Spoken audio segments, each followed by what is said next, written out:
Hello everyone, my name is Roupen and I'm on my journey to become an oncologist. Throughout this YouTube channel, my mission is to raise awareness about cancer and provide support to individuals fighting this disease. Breast cancer is a significant health concern affecting many women worldwide. Understanding the factors that contribute to this risk of the breast cancer is essential for prevention and early detection. In our previous video, we talked about factors that help to decrease the risk of breast cancer. If you haven't watched it, check it out here.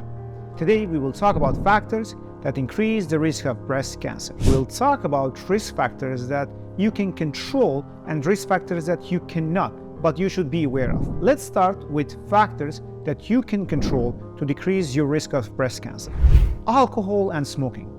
Let's talk about alcohol and smoking. Both have implications for breast cancer risk. Alcohol consumption is associated with a higher risk of breast cancer. On the other hand, when it comes to smoking, the results have varied. Several studies suggested that smoking may modestly increase the risk of breast cancer. Not only that, there is a link between passive smoking and breast cancer risk, and this is still being studied.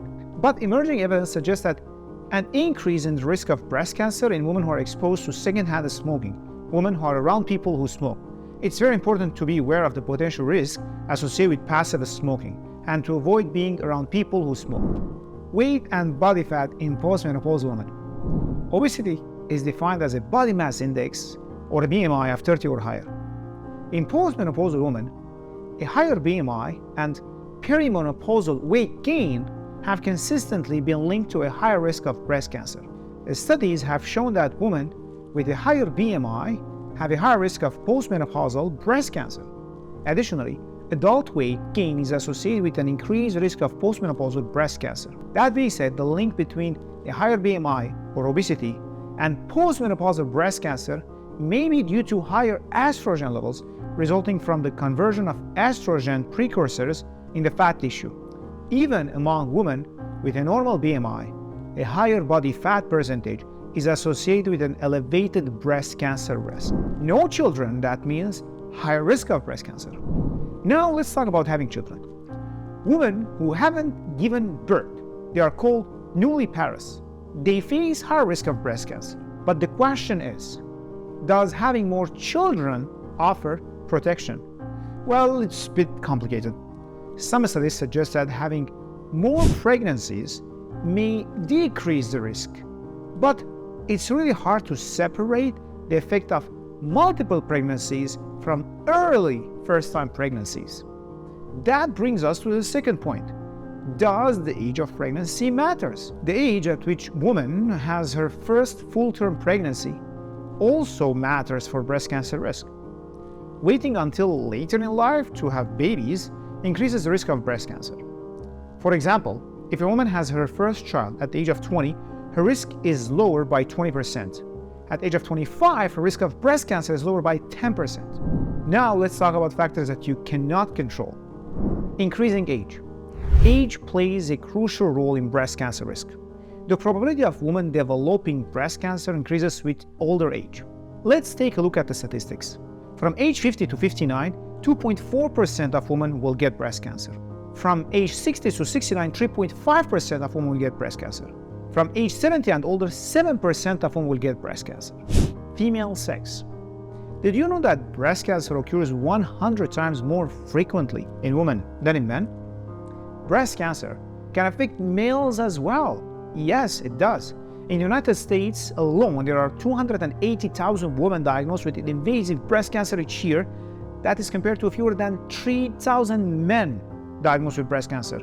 If you know a man in your family that has a lump in their breast, please don't ignore that and let them be checked by their family doctor. Race and ethnicity.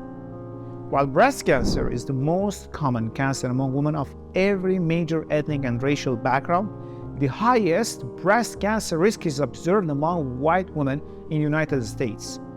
However, that being said, lifestyle factor also contributes significantly to the racial differences in breast cancer rates. The age of menarche and menopause. The age when a girl gets her first period, this is called menarche. It can influence the risk of breast cancer. If a girl starts her period before the age of 13, her risk of breast cancer goes up. On the other hand, starting a period at or after 15 lowers the chance of hormone-related breast cancer by around 16%.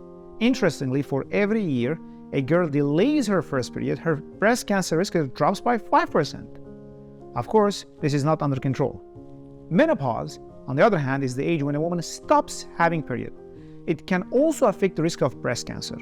Women who experience menopause later in life, they have high risk of breast cancer. It's important to keep in mind to take care of your breast health care accordingly. Having a family history of breast cancer further increases the risk of having the disease. For example, a study showed that having a first-degree relative with breast cancer almost doubles the risk. The risk is higher if the relative was diagnosed before the age of 40. Thank you for joining us in this health series. Remember, knowledge is power, and by understanding the risks, we can take steps toward prevention and early detection. If you found this video informative, don't forget to give it a thumbs up and subscribe to our channel for more valuable content on health-related topics. Stay healthy, stay informed, and take care of yourself. We will see you in the next episode. Bye for now.